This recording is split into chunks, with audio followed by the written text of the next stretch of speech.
The first thing Maya noticed was the cold.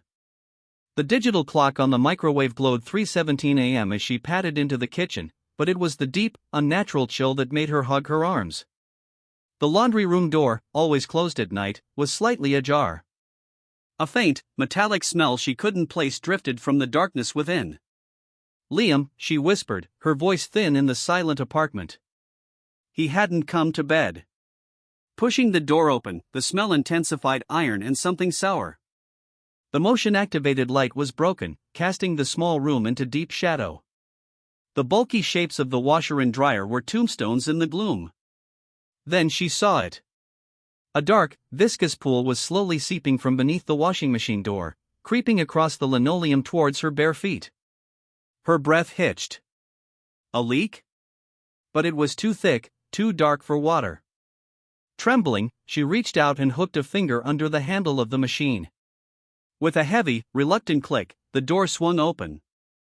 Liam's lifeless eyes stared back at her, wide with frozen terror. His body was impossibly contorted, crammed into the drum, limbs bent at angles that defied nature. A silent scream locked in Maya's throat, turning her blood to ice.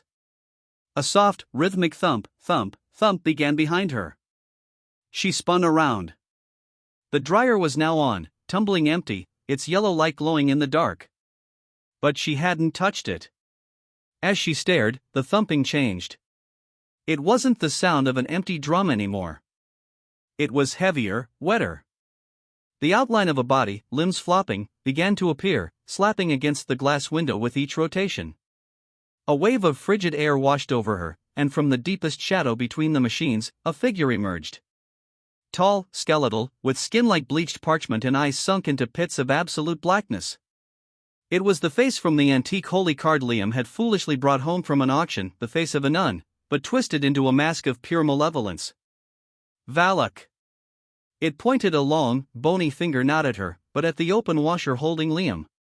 Then, slowly, it pointed to the now still dryer. The message was horrifyingly clear. One machine was occupied. The other was free. A dry, rasping whisper filled the room, slithering into her mind. "Your turn." Maya finally found her voice. Her scream tore through the silent apartment, but it was swallowed by the returning thump, thump, thump of the dryer door, which now swung open on its own, an inviting, dark mouth waiting for its next load. The laundry room would never feel safe again.